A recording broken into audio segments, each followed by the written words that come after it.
Oi, gente. Hoje eu tô aqui para mostrar a minha pipoca de chocolate. Ela é muito boa.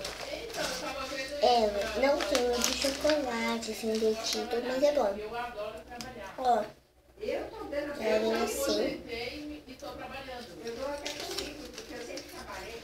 É da marca Icari. Muito bom. De chocolate. É de micro-ondas. Como você prepara?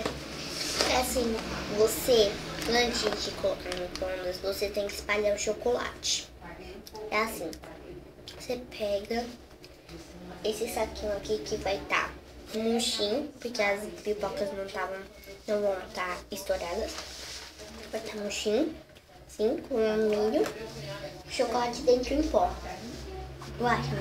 Aí você vai apertando dentro. Não, você vai apertar por fora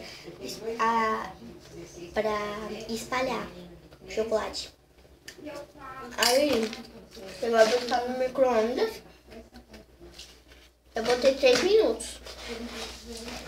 E dá e fica bem quentinho. Você vai colocar no micro-ondas. Aí você pode colocar em qualquer lugar pra comer. Você pode comer no saco mesmo. Aí você tira, você já pode comer. Eu vou mostrar ali dentro como que é. Eu ainda só comi algumas, porque eu não aguentei. Pra quem não sabe